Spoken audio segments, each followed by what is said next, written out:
Eu sou Luiz Lança, nós vamos dar início hoje à nossa aula, a sequência de sucesso para uma boa tomografia, que é o episódio 3 da nossa série Radiologistas do Futuro. Tenho certeza que vocês vão gostar muito. Chamem aí os amigos que ainda não entraram, peçam para se inscreverem, falem que a aula de hoje está muito legal. Se você conhece alguém que quer aprender tomografia, essa aula é uma aula realmente imperdível. Hoje eu vou revelar para vocês esse passo a passo que todos os meus alunos já conhecem. Então aqui, hoje, vocês vão ter dicas muito importantes. Tenho certeza que vocês vão gostar muito. Vou revelar aqui para vocês algumas coisas que muita gente que já conhece bastante de tomografia ainda não sabia dessas dicasinhas que eu vou dar para vocês hoje. Então, fiquem atentos, muito atentos, tá? Até o final da aula. Então, hoje a gente vai falar, né, sobre esse passo a passo que é muito importante vocês saberem para que a gente não pule etapas. Ontem eu falei, né, da importância da sequência de uma tomografia computadorizada e hoje eu vou dar toda essa sequência para vocês. Então, por que é importante ter uma sequência? Porque quando a gente não tem uma sequência, o nosso aprendizado fica um pouco perdido e demora mais para que a gente possa aprender aquele tema, aquele assunto, né, aquilo ali que a gente está se propondo a aprender. Então, ter uma sequência de trabalho, ter uma sequência de estudo, ter uma sequência lógica dentro da nossa cabeça faz com que aquele conteúdo entre de uma forma melhor para a gente, tá? Então,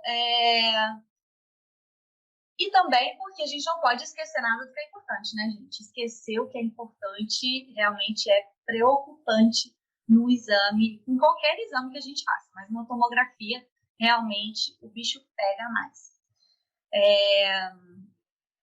Então, gente, vocês vão entender que são passos simples, tá? Não são passos complexos. Você vai olhar e falar, mas é óbvio que tem que fazer isso.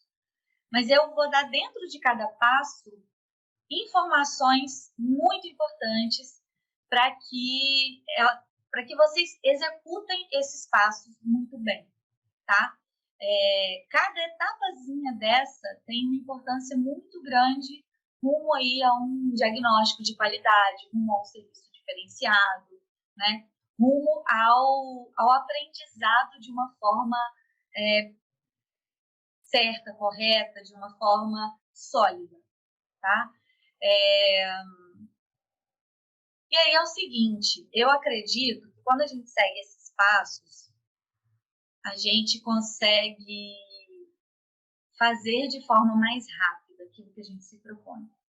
E eu digo isso porque, assim, lá no começo, quando eu iniciei nessa área de tomografia computadorizada, eu comecei pela Sirona. Eu dava o treinamento do software para pessoas que compravam equipamentos Sirona.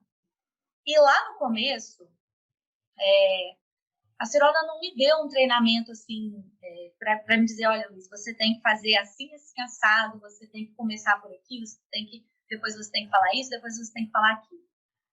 Eu já trabalhava com o equipamento deles e eu já fazia tomografia com o equipamento deles. Isso foi em, acho que 2013, talvez, 2012, 2013, por aí. E quando eu comecei, os meus primeiros clientes que eu atendi, eu dava uma sequência que era mais ou menos a sequência que eu trabalhava. Só que o grande problema é que muitos clientes não tinham a menor ideia de como trabalhar com tomografia.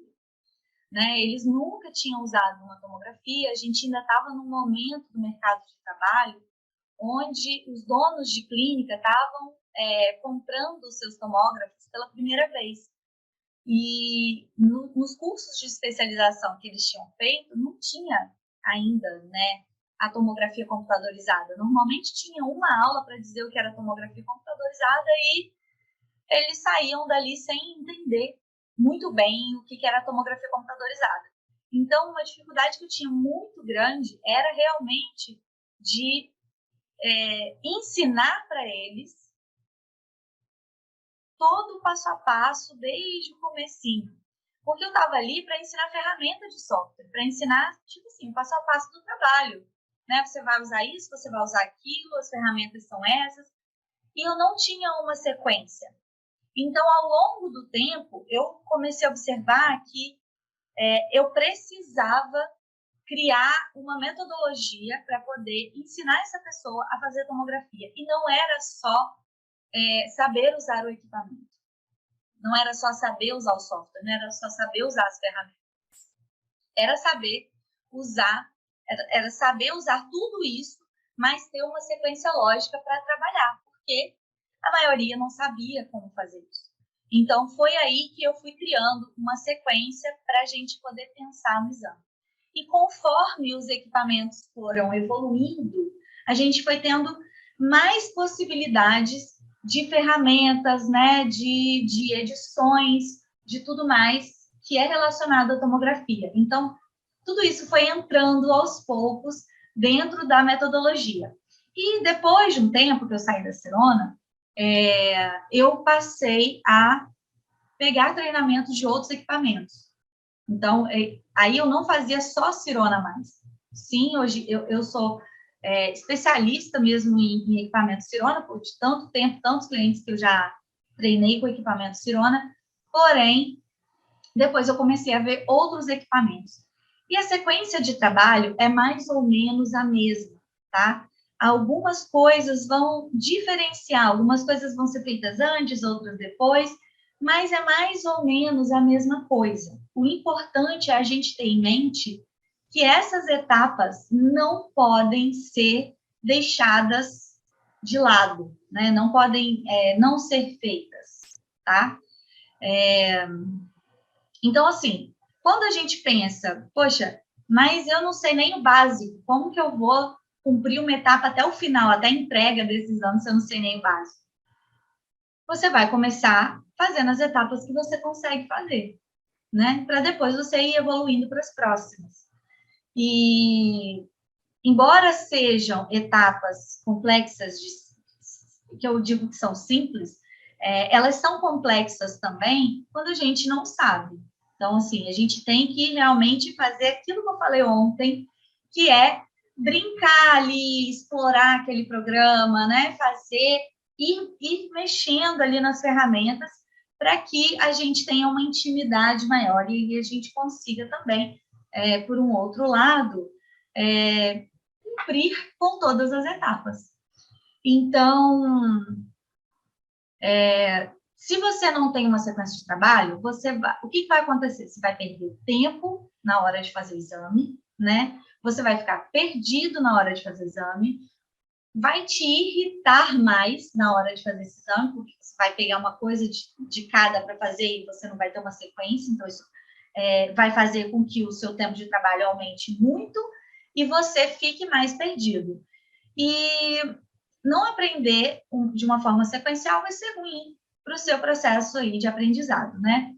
Então, a repetição desse processo é o que vai fazer com que a gente aprenda de uma forma mais correta, que a gente faça um exame mais rápido a longo prazo, né? E que a gente não fique perdido nesse exame.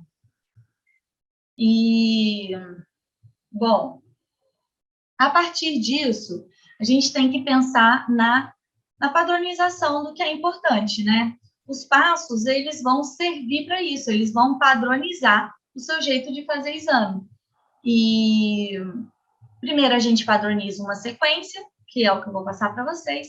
Depois a gente padroniza cada etapa dessas. Então, se eu já tenho uma sequência, dentro de cada passo, né, dessa sequência, o que eu preciso fazer? Como eu preciso fazer? O que eu preciso fazer primeiro? Como que eu vou utilizar cada ferramenta? Então, a gente vai padronizando tudo isso, dentro do possível, lógico, tem coisas que a gente não é nem para padronizar, é para personalizar, e já é o oposto da padronização, que é a personalização. Mas existem essas duas coisas. No geral, a gente utiliza mais a padronização do que a personalização, mas a personalização é algo muito importante para que a gente faça um exame diferenciado. E tudo isso eu vou mostrar para vocês aqui hoje. Então, essa parte da personalização, ela tem a ver mais com, não com a criatividade, embora seja uma etapa que a gente pode utilizar da nossa criatividade para a personalização. Mas eu acredito que a criatividade nada mais é do que o conhecimento profundo colocado em prática através de uma forma diferente, de pensar um pouquinho fora da caixa. Mas a gente só pode pensar de uma forma diferente quando a gente pratica bastante, né? A gente só pode arriscar fazer o diferente quando a gente está muito bem treinado, quando a gente está muito bem... quando a gente praticou aquilo bastante e realmente a gente domina aquilo ali, tá? Então, gente, vamos começar, então, o nosso passo a passo, tá? Todo mundo enxergando aí minha tela, gente? Deixa eu abrir aqui o chat para a gente poder ficar aqui se escutando, ficar aqui lendo vocês, o que vocês me perguntarem. Não hesitem em perguntar, tá, gente? Fiquem à vontade. Então, vamos aqui começar.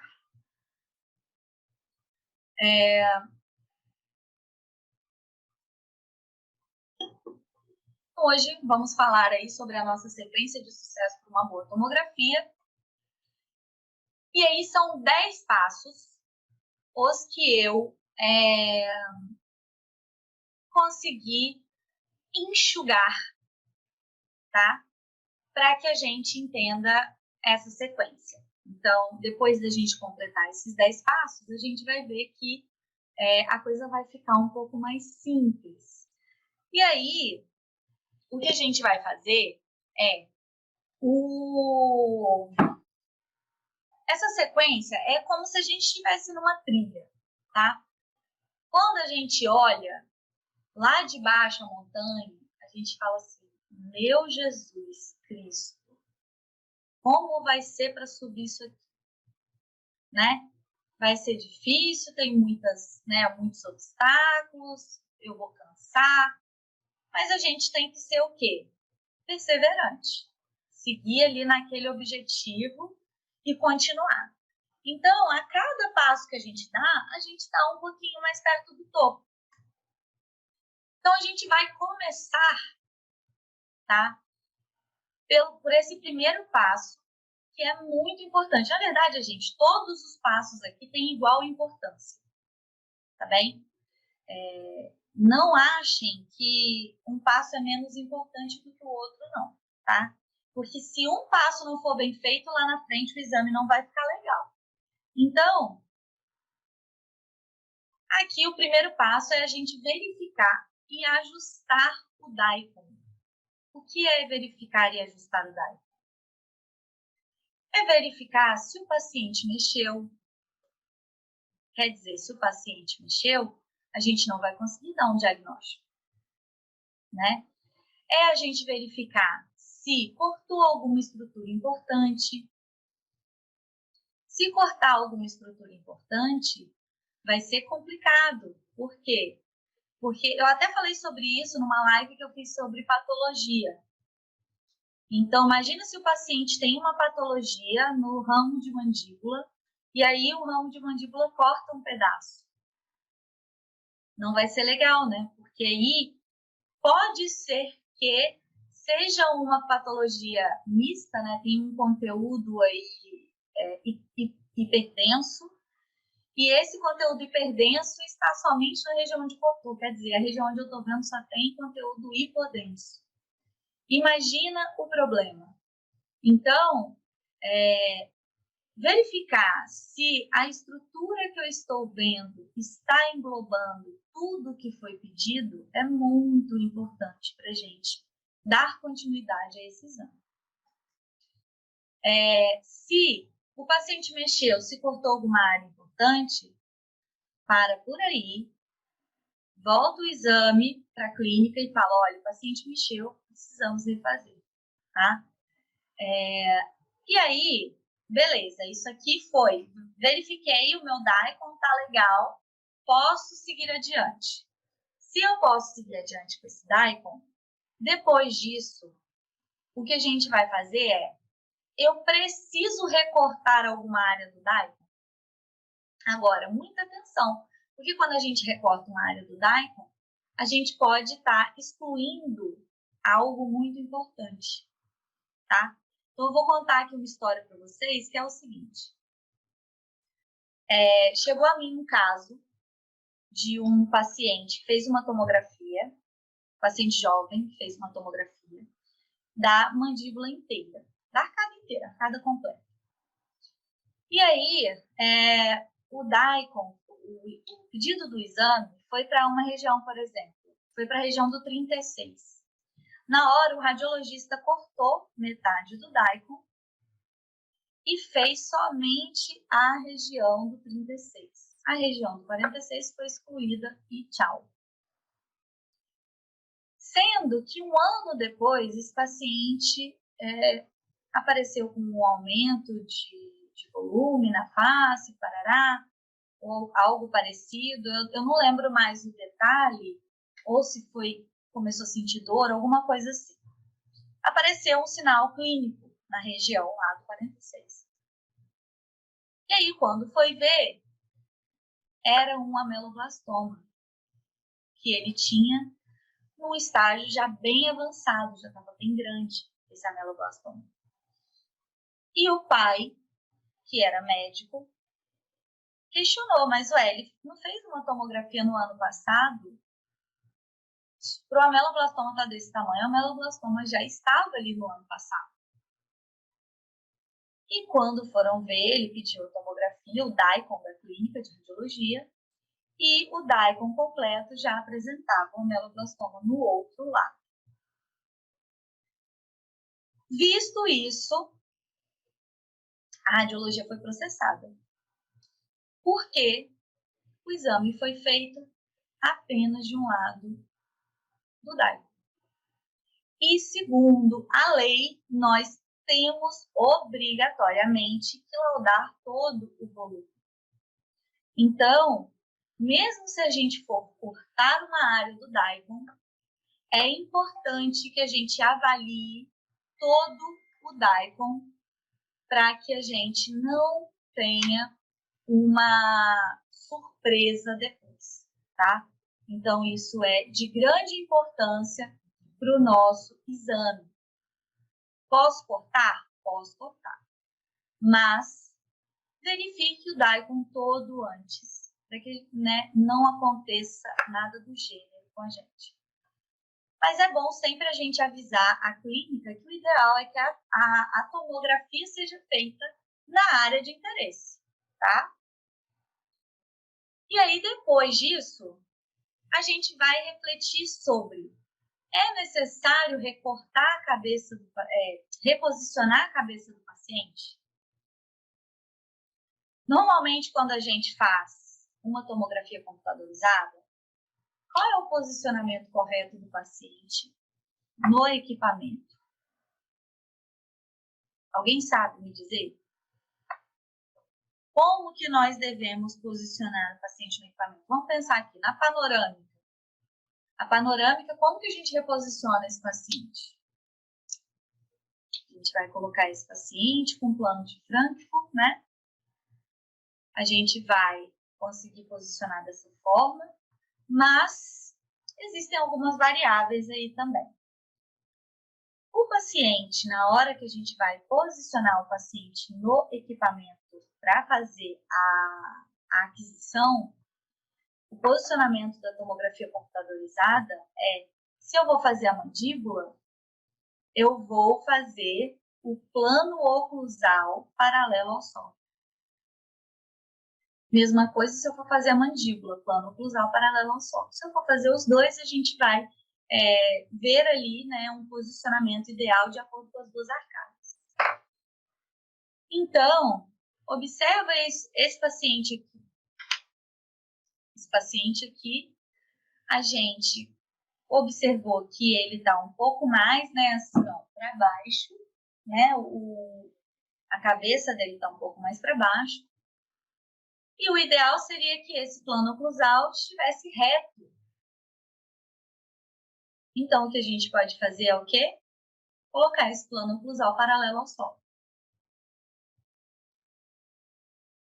Muitas pessoas, muitos profissionais que eu conheço, que eu já dei aula, que já fizeram curso comigo, que já têm experiência com tomografia e que, de repente, né, começaram a utilizar um software novo, olharam para mim e falaram assim, Luiz, eu não sabia disso. E isso aqui é muito importante lá na frente. Por quê? Porque reposicionar a cabeça vai modificar a nossa curva panorâmica. Tá? Isso daqui é uma dica de ouro que eu estou dando para vocês. Tá bem? Então, vamos seguir adiante. Lembrando que o posicionamento da cabeça desse paciente sempre vai ser o plano oclusal paralelo ao solo. Tá? Seguindo adiante, a gente pode aqui ajustar o brilho e contraste. A gente sempre tem que ajustar o brilho e contraste. Por quê? Porque o exame às vezes vem muito contrastado, né? Ele não entra com um brilho e contraste ideal dentro do nosso software, principalmente se esse exame foi feito em um equipamento e quando a gente traz esse exame para um software que não é o software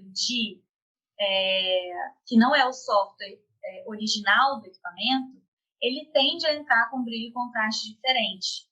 Então, o software nativo do equipamento, ele já entende que a tomografia que você fez, ele já conhece aquela tomografia e ele já vai colocar essa tomografia dentro do software com os valores de brilho e contraste ideais para você trabalhar ali.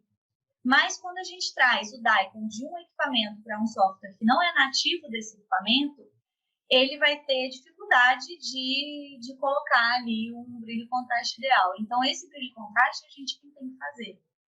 Outra coisa que vai variar muito o brilho e contraste é quando esse paciente tem muito metal na boca. Então, quando esse paciente tem muito artefato, normalmente esse exame vai vir super contrastado.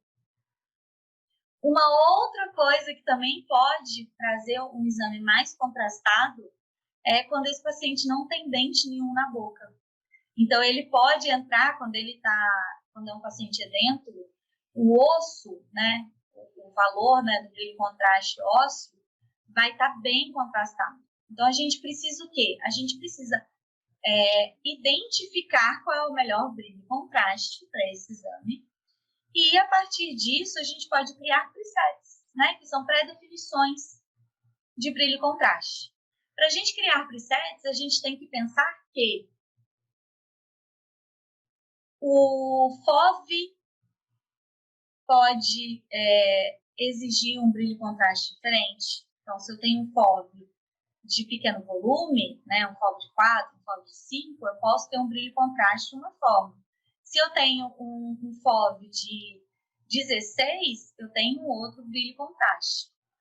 Então, o FOV interfere no brilho e contraste. Na hora da gente criar presets, a gente vai ter que criar um para cada FOV. O equipamento, então, deixa eu ver quem está aqui. A Larissa tem um equipamento da Vatec, mas a Gisele tem um equipamento da Cirona. E o Milton tem um equipamento da BI. O que vai acontecer? Vai acontecer que cada DICOM desse vai entrar no meu equipamento com um valor, né, com um contraste, um brilho diferente. Então, eu vou ter que também criar um brilho e contraste para cada equipamento desse. E de acordo com cada cliente, né, a gente tem que pensar que não é só o equipamento que é diferente, é também o cliente, porque Se o equipamento da Gisele e da Ana Flávia são Cirona, mas o equipamento da Gisele Cirona tá há mais de 10 anos na clínica dela. E o equipamento da Ana Flávia acabou de chegar. Então, as imagens serão diferentes. Fora que cada pessoa pode usar um KV UMA diferente também. Isso vai interferir diretamente na imagem, tá? No ruído que essa imagem vai ter, né? No contraste que essa imagem vai ter. Então, cada coisinha dessas vai interferir no brilho e contraste que a gente vai criar para esse exame. Ok? O Alexandre falou aqui que informações relevantes. Nunca tinha me atentado a esse posicionamento. Foi o posicionamento lá atrás, né? Muito legal, Alexandre. Isso daí realmente é uma coisa que muito pouca gente conhece e é difícil ver o pessoal revelando esse tipo de coisa. A Ana perguntou se existe uma forma inicial para ser usada em softwares diferentes. Um brilho e contraste geral para usar em softwares diferentes, Ana? É isso que você quer saber? Se é isso, não. Não tem. Cada software é um software e você vai trabalhar isso de forma completamente diferente dentro deles, tá? Então, assim, é testar mesmo. Fazer os testes dentro do seu software para ver o que encaixa mais. Então, assim, é por isso que hoje muita gente me procura para fazer consultoria dentro de clínica, porque uma coisa é você comprar o equipamento e receber ali aquele treinamento de ferramentas. Quais são as ferramentas, como você vai usar elas. E uma outra coisa completamente diferente é você ajustar todo o trabalho para que aquela pessoa consiga, dali em diante, seguir. Então, assim, por exemplo, eu hoje, quando faço consultoria, eu faço o preset do brilho e contraste para a pessoa, eu faço o template para a pessoa. Então, assim, é uma personalização para aquele cliente ali que ele está usando. Mas ele tem um software só, né? Normalmente. Quando ele tem mais de um, a gente tem que trabalhar de um a um software. Eu já fui em clínicas que tem mais de um equipamento de tomografia e criei o padrão para todos. Mas radiologistas autônomos, por exemplo, que tem mais de um software, eu aqui tenho Shellis, que é da Cirona. Eu tenho também o antigo da Cirona, que é o Galaxis.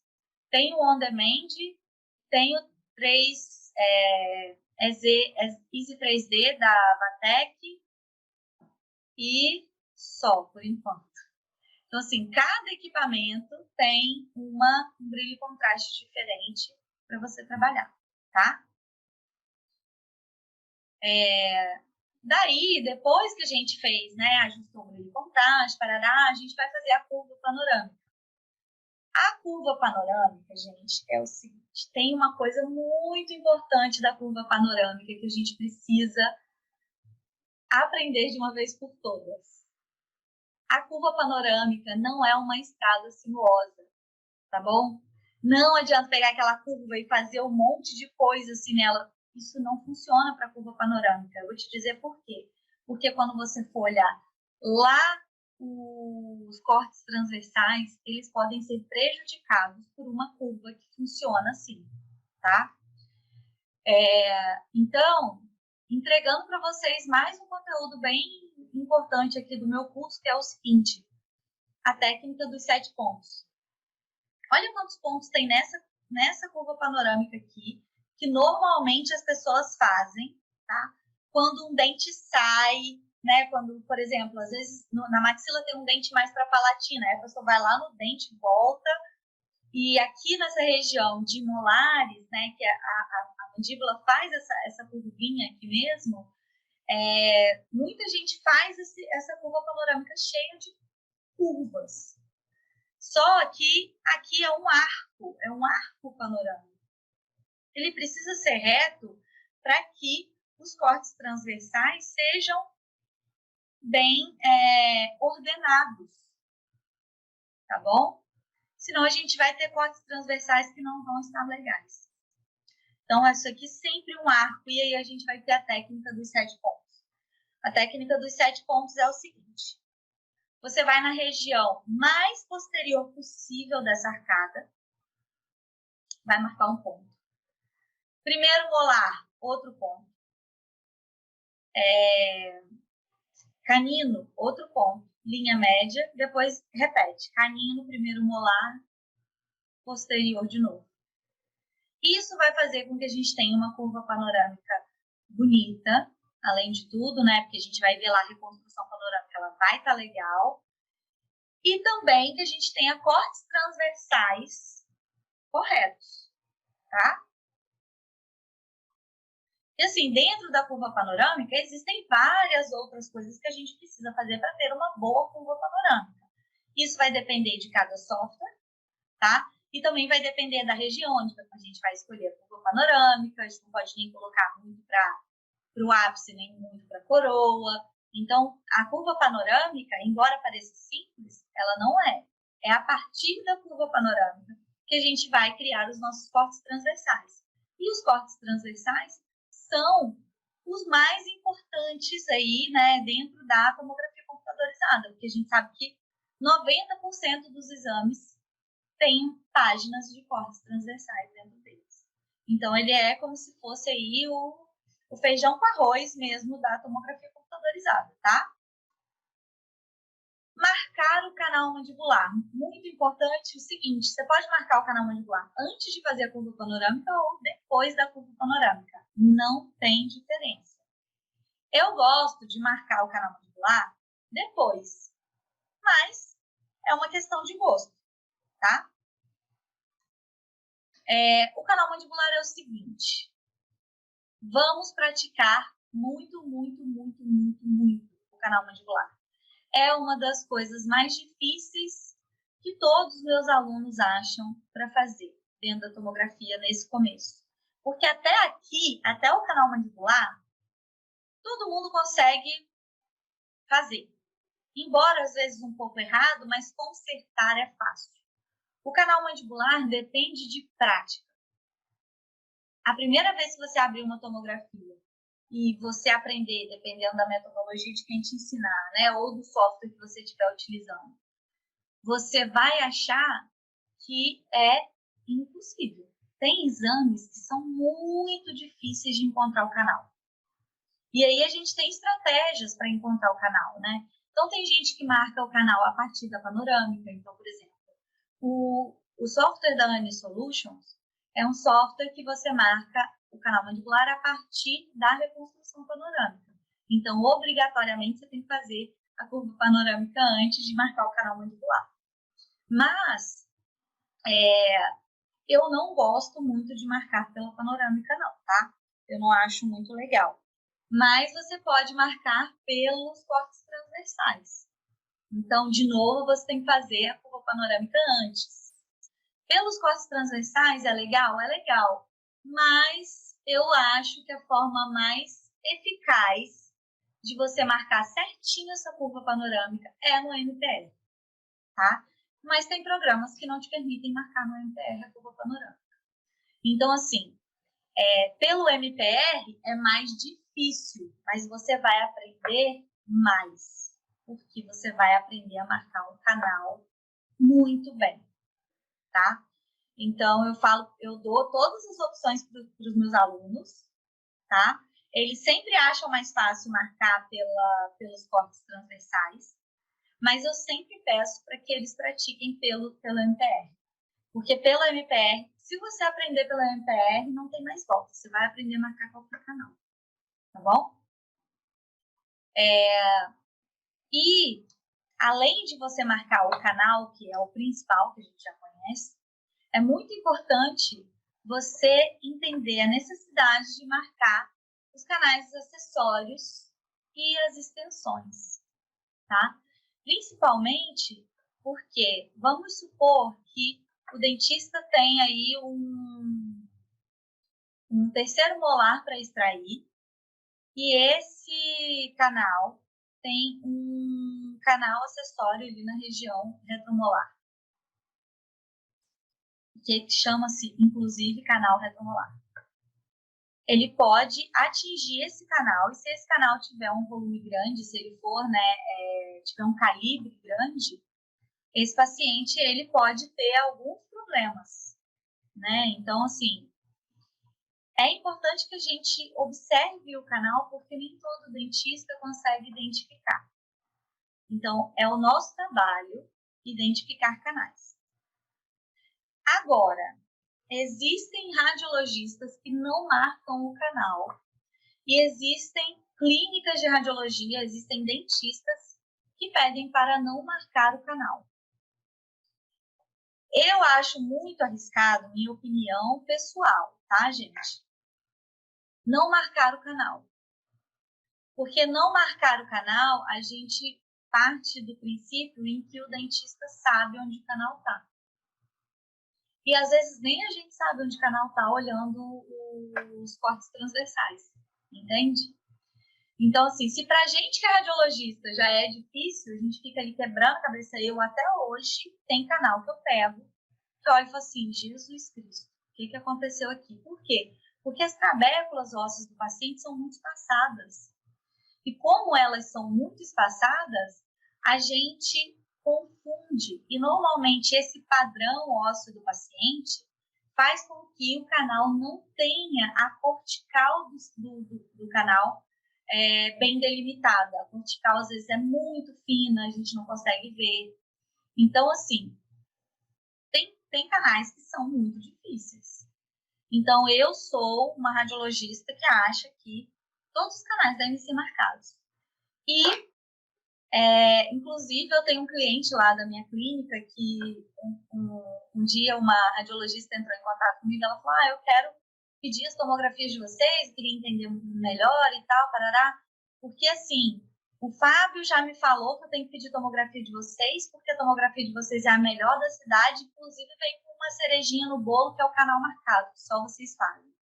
Então, isso pode ser também um diferencial para a sua clínica, né? Ou para o seu cliente que está ali, às vezes o radiologista que faz para ele, fazia para ele, nunca marcou o canal. Então, quando a gente vai olhar, às vezes isso é o que vai fazer com que esse cliente fidelize com a gente, né?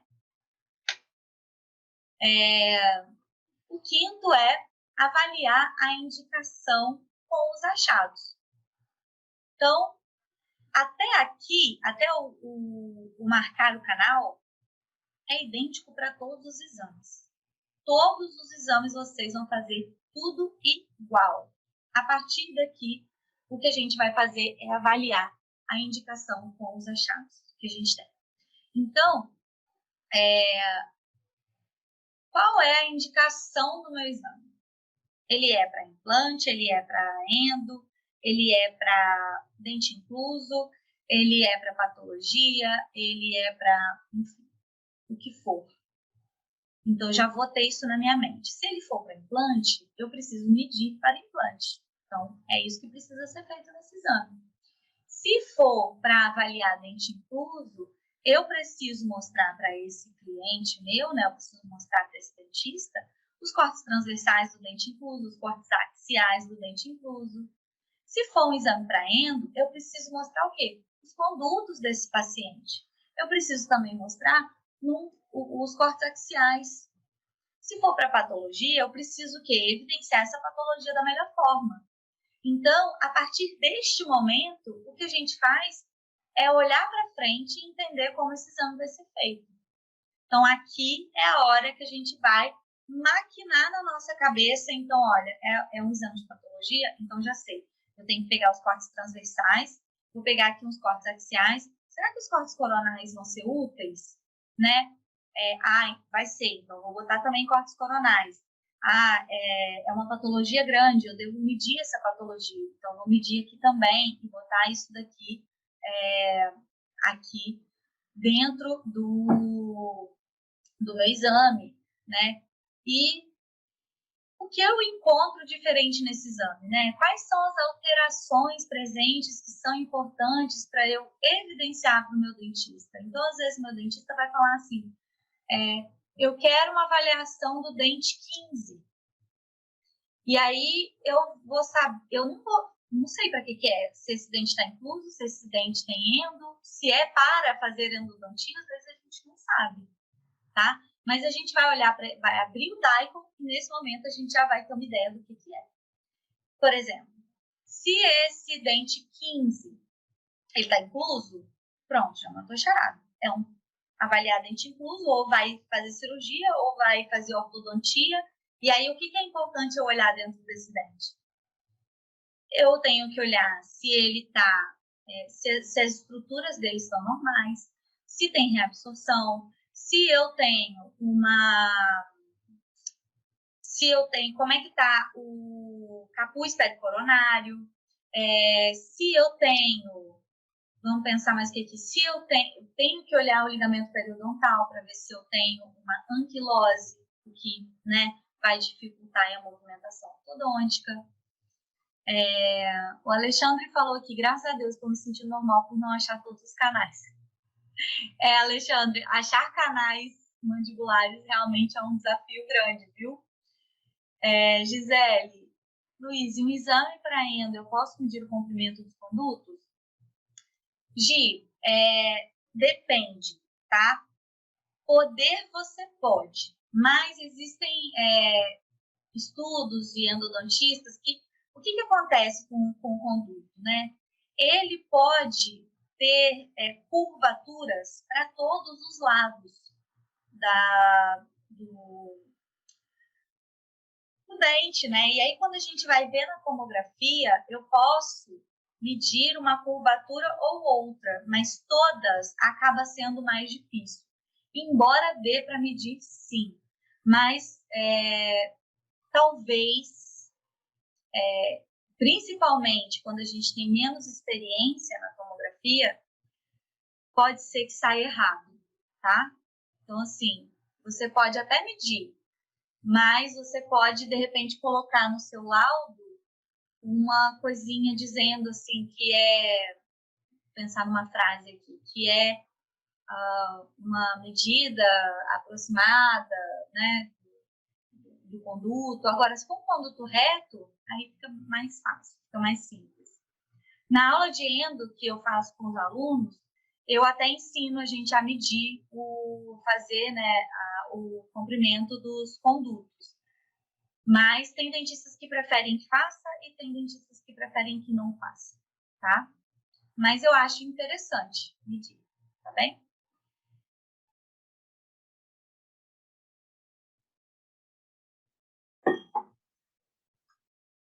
Depois disso, a gente vai fazer as medições necessárias, né? Isso aqui, olha, a gente não fez nada, a gente só pensou, tá? Então, a gente aqui, olha, é a hora que a gente está arquitetando o nosso exame. Isso é muito rápido quando a gente já tem experiência, mas quando a gente não tem experiência, a gente vai olhar e vai anotar tudo. É um exame para implante, não tem que fazer isso. É um exame para não sei o que, eu tenho que fazer isso, tá? Fazer as medições necessárias, então, aqui eu estou falando sobre medições para implante, tá? Que são a maioria dos exames. Então, sempre a gente vai medir nos transversais. Primeiro, a gente vai fazer a medida horizontal para depois fazer a medida vertical de acordo com a medida horizontal que a gente fez. A medida horizontal vai ser alguns milímetros abaixo da crista, mas a gente também tem outras medidas. Por exemplo, eu posso medir uma patologia. Eu posso medir um aumento do capuz pericoronário, para a gente saber se está dentro da normalidade, tá? A gente pode medir várias coisas dentro de um exame, mas a gente tem que saber como a gente está medindo e onde a gente está medindo, né? Cada coisa, onde eu devo medir. A gente sabe que para implante a gente sempre vai medir nos transversais, nunca no MPR. Mas a gente também sabe que a patologia a gente vai ter que medir no MPR, de repente vai ser no axial, ou vai ser no coronal, ou vai ser no sagital. Depende da patologia, depende do exame, depende da condição do paciente. Isso aí a gente tem que ver ali na hora. Depois a gente vai colocar aí setas, texto e ferramentas. A Patrícia está perguntando se essa aula vai ficar gravada. O conteúdo é muito rico, vou ter que assistir novamente, anotando. Vai sim, Patrícia, não se preocupa não, tá? Assim que eu terminar a aula, eu vou dar uma editadinha aqui e vou enviar o link para vocês lá no grupo, tá bom? Obrigada aí, né? Que bom que você está achando que o conteúdo está muito rico. Realmente eu quis entregar aqui para vocês bastante coisa. Depois disso, vou tirar a cadeirinha de baixo. Depois disso, então, gente, que a gente já fez as medidas, a gente pode colocar setas, textos e as ferramentas que a gente quiser. Sendo que essa parte aqui, também dependendo do software onde a gente está utilizando, a gente pode fazer agora ou depois lá quando estiver montando o template, tá? Eu gosto de fazer quando eu estou montando o template, se o software me permitir, tá bem? Mas isso daqui a gente não pode deixar de fazer, né? Colocar os textinhos, colocar as setas, colocar as coisas todas. Por quê? Porque isso é uma parte muito importante para o dentista entender o exame. Entenda que o dentista, ele muitas vezes não sabe ler uma tomografia, não sabe olhar para aquilo ali e entender o que está acontecendo. Então, o que a gente tem que fazer é o quê? Mostrar para ele o que é aquilo ali. Então, primeira coisa, padronizar as ferramentas, né? O tamanho da fonte, o tipo da fonte, a cor da fonte, que é isso eu falei com vocês ontem também, né? Padronização é muito importante. Então, padronize as ferramentas que vocês estão utilizando. E aí, não é padronize para todos os clientes. Às vezes, um cliente seu vai querer a seta amarela porque a logo dele é amarela. Às vezes, o outro vai querer vermelha porque ele gosta da cor vermelha para chamar atenção. O outro vai gostar da seta verde. Enfim. E aí, isso é uma coisa que você vai pegar com o cliente. Mas, assim, coloque setas para evidenciar as alterações. Coloque textos para explicar aquilo para o dentista. E como a gente falou ontem também, você pode colocar o texto inteiro ou você pode botar a sigla, né? Mas o importante é que você não deixe de colocar as coisas no template, tá? No template é muito importante.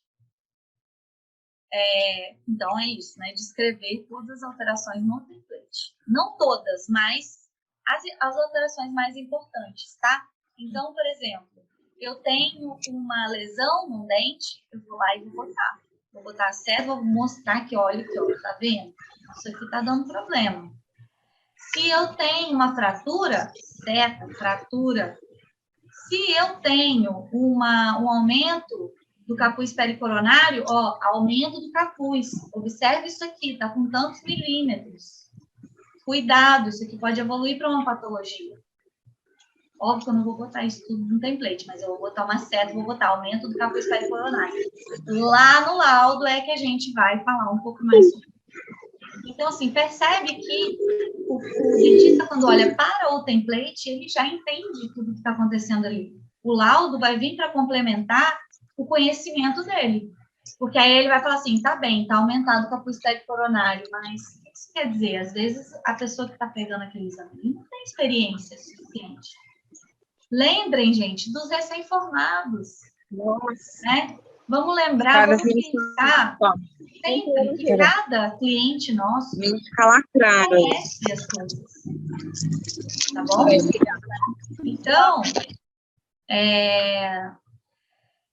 nós vamos sempre tentar fazer com que, com essas setas de texto, ferramenta, parará, mostre muito bem do que a gente está fazendo com o nosso paciente. Outra coisa, lá nos cortes transversais, coloca os números do dente, né? Tipo assim, esse corte aqui vai no centro do dente, coloca dente tal. Porque o dentista também tem dificuldade de entender. Se você coloca dente tal, ele já olha no transversal, já sabe onde está, né? Alexandre falando aqui que já tem experiência com tombo, mas em 30 minutos eu já levei ele para outro nível. Vou colocar em prática amanhã. Boa, Alexandre, coloca tudo isso aqui em prática amanhã. E aí você vai ver o quanto que os seus clientes vão começar a olhar para isso e falar assim, nossa, seu exame está muito melhor. E eu digo isso para vocês porque tanto os clientes que eu ensino a fazer dessa forma, quanto os clientes que me enviam exames para a minha teleradiologia, eles falam, caramba, estou tendo muito feedback positivo, meus clientes estão amando o exame, parará. E é tão incrível, porque às vezes o radiologista, né, o dono da clínica, nem liga para saber. O dentista liga para ela e fala assim, nossa, esse exame está muito bom, eu quero que você faça assim para mim sempre. Né? Então, isso realmente deixa a gente muito feliz quando o nosso trabalho é valorizado. E ele é valorizado através de quê? Ele é valorizado através de uma metodologia que a gente segue para fazer um exame bacana. E agora vem fazer o template. Então, fazer o template, gente, é o seguinte, a gente já sabe como esse template vai ser feito, porque a gente já pensou lá atrás, na hora que a gente arquitetou esse exame. Mas o que é importante? A gente entender o que deve ser colocado nesse template de acordo com cada indicação. Então, obrigatoriamente, coloquem isso na cabeça de vocês. Obrigatoriamente, todo o exame de endodontia, dente incluso e patologia tem que ter corte axial, do início ao fim da região que foi pedida, tá? Então, se foi pedido patologia, a patologia está na maxila inteira, é corte axial da maxila inteira. Se foi pedido endodontia, é corte axial do dente. Então, assim, não deixem de colocar isso, tá? Por favor. E, dependendo do que for, você pode botar algumas outras coisas, né? Como eu disse, um corte sagital, um corte coronal, né? Faça uma página com os melhores cortes daquele exame, né? Seleciona ali os cortes e coloca isso numa página. Isso é uma das coisas mais difíceis que eu ensino também aos meus alunos. Eles têm muita dificuldade nisso no começo. Mas é impressionante como no final do curso eles já estão ali se ligando em como colocar os cortes bem ordenados. Outra coisa, ter bom senso na hora de colocar os cortes, sabe? Meio que contar uma historinha na hora que você coloca aqueles cortes. Não é colocar tudo desordenado, né? A reconstrução 3D e a reconstrução panorâmica, elas não servem para diagnóstico, mas elas têm que ter em toda a tomografia. A panorâmica para ter referência dos transversais. E o 3D, porque ele é um excelente aliado para o dentista entender a condição do paciente. Fora que, quando você faz um 3D diferenciado, isso é uma coisa que dá para aprender a fazer um 3D diferenciado, você consegue vender mais tomografia. Porque o cara, quando olha ali um 3D do dentinho todo recortado, vamos supor, uma coisa que eu adoro ensinar para os meus alunos e amo quando eles fazem, é quando eles pegam um dente, um exame de dente incluso e recortam em volta dos dentes todinhos e deixa o 3D só com os dentes, sem osso, sem nada. Nossa senhora, o dentista fica doido, fica lindo, entendeu? Então, assim, tornar aquilo atrativo para o dentista, porque facilita a visualização, o entendimento dele. E isso faz com que toda vez que ele pegar um dente incluso lá, que ele queira ver e que ele queira mostrar para o paciente, olha só como é que está a condição do seu dente, a gente precisa fazer isso, aquilo, ele vai pedir uma tomografia. Sabe por quê? Porque fica mais fácil para o paciente entender quando ele vê a imagem. Se para ele fica mais fácil, imagine para o paciente. Então, assim, o 3D é uma ferramenta de venda também, tá? Então, caprichem. Fazer o laudo. Então, a gente chegou na parte em que o laudo, ele precisa ser sucinto, porém completo, tá? A gente não precisa ficar... uma coisa muito importante que eu esqueci de colocar aqui, gente. Não precisa ficar abrindo o dicionário para poder buscar palavra que ninguém sabe o que é. Porque isso é horrível. Isso é péssimo. Aí vai lá o cara recém-formado que não conhece palavras absurdamente difíceis, e nem o recém-formado, o cara que já está no mercado há muito tempo, sabe? Não é todo mundo que conhece palavras extremamente difíceis. E digo palavras extremamente difíceis, não são só palavras da odontologia, não. É do português mesmo. Português tem que ser claro. A gente tem que pensar sempre que tudo que a gente faz tem que ser o mais claro possível para o nosso cliente. Tem que ser fácil. Quando a gente começa a ler uma coisa que é muito difícil para querer mostrar serviço, dá errado. Por quê? Porque o cliente final, ele não quer nada difícil, ele quer tudo fácil, mastigado ali na mão dele. Então, faça um laudo de uma forma sucinta, mas completa, sem deixar nada para trás. Não esqueça de descrever as 3 dimensões. Não estamos fazendo laudo de 2D, hein, gente? É um laudo de 3D que precisa ter uma descrição completa, tá bem? Então, descrição completa, sem palavras que ninguém consegue entender. E siga um padrão nas suas frases. Você vai usar imagem hipodensa, compatível com nanarará, ou você vai usar rarefação óssea compatível com nanarará. Não confunda, não use cada hora um. Usa um e acabou, tá? Use sempre isso. Se você tem uma clínica e você vai contratar alguém, você vai falar com a pessoa assim, eu quero que você faça assim. Por quê? Porque o seu cliente já sabe como você chama as coisas. O seu cliente, ele já está com você há muito tempo. Ele já aprendeu como você faz. Ou, se você está começando com clientes novos agora, você pode, a partir de agora, educá-lo para entender o que é isso. E uma coisa que eu gosto muito é, às vezes, explicar o que é determinada coisa, sabe? Dentro do laudo. Às vezes, uma explicaçãozinha rápida, básica, para dizer o que é ali. Né? A Fernanda está dizendo aqui que essa dica é muito boa, escrever com palavras difíceis dificulta demais para o dentista. Exatamente, Fernanda. Não sei por que ainda tem radiologista que fica descrevendo coisa de uma forma que ninguém entende. Sabe? Eu acho isso péssimo. Péssimo para todo mundo. Péssimo para o radiologista, o dono da clínica, péssimo para o dentista, péssimo para a gente que fica usando aquelas palavras, entendeu? Fica maior o laudo, enfim. Fica complexo.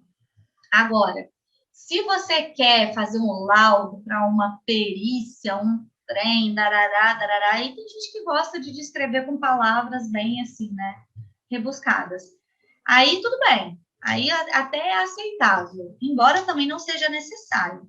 Mas para fazer assim para o dentista, gente, por favor, vamos simplificar a vida de todo mundo, porque a vida já está muito difícil para a gente ter que ficar procurando palavra em dicionário, tá? E, por fim, fazer a conferência. Entendam, queridos, essa parte é muito importante. Muito, muito, muito, muito, muito importante. Por quê? Sempre tem um errinho. O exame de tomografia é um exame muito longo de ser feito, né? A gente vê que no 2D a gente já erra, né? Número de dente, parará. No 3D, as coisas para você errar por falta de atenção são muito mais. É tipo 10 vezes mais a quantidade de coisas para errar por falta de atenção. Então, o que a gente tem que fazer é conferir o exame depois. Então, assim, conferir o quê? Conferir o cabeçalho, conferir a indicação, conferir os erros de português, conferir, né? Tudo, conferir tudo. Agora, conferir é muito importante, principalmente para quem está começando, né? E nos exames que são mais complexos, que a gente demora mais tempo para fazer, porque sempre tem uma coisinha ou outra que a gente deixou, entendeu? Para trás. Às vezes a paginação do exame, quando ela não é automática no software, às vezes uma setinha que eu copiei, colei, ficou fora do lugar sobrando. Então, isso é muito importante. E para quem está começando também, né? Porque quem está começando, às vezes, pratica ali, faz um monte de coisa e quando vai ver, tem um monte de coisa ali que também está erradinha.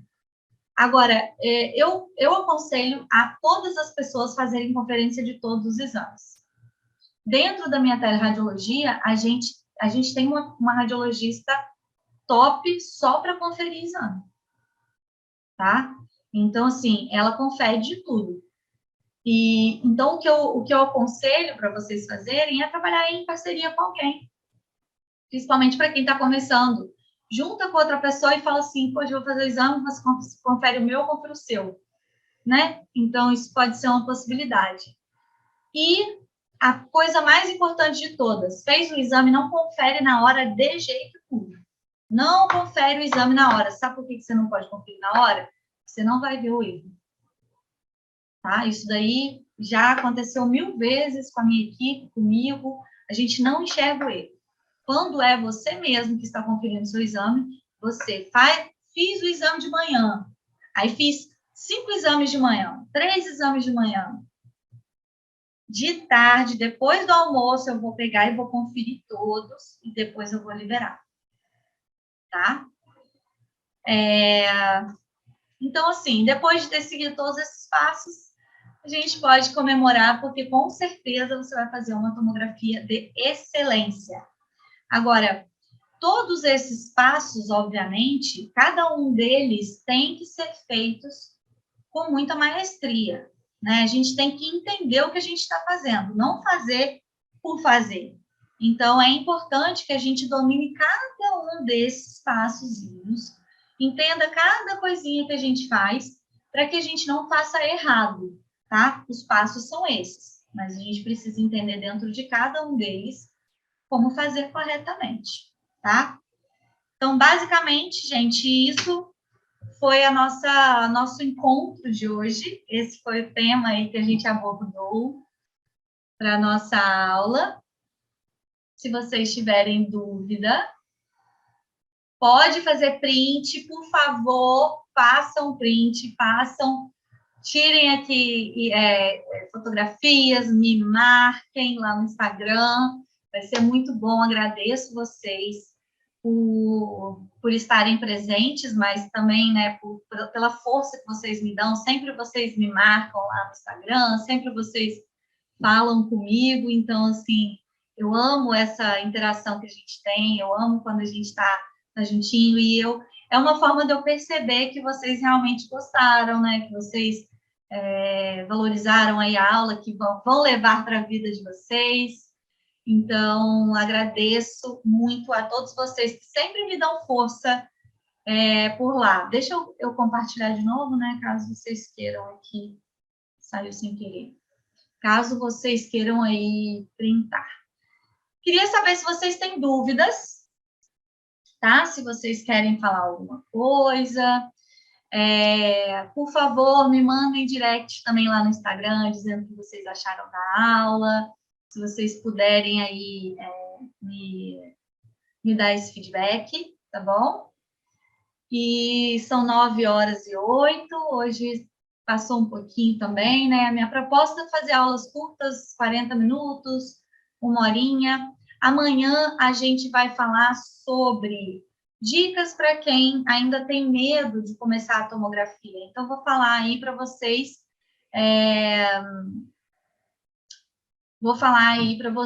que têm ainda receio, né, de começar a fazer tomografias, o que vocês podem aí fazer, são as dicas que eu dou para os meus alunos, para os meus colegas, o que vocês podem fazer para começar a seguir esses passos aqui, para começar aí a realmente embarcar nesse mundo da tomografia computadorizada, tá bom? Amanhã, então, a gente se encontra, espero que estejamos aí todos juntos, estarei aguardando vocês amanhã. Amanhã também vai ser muito legal, vai ser muito importante. E é isso, pessoal, tá bom? Beijos a todos vocês e boa noite e até amanhã.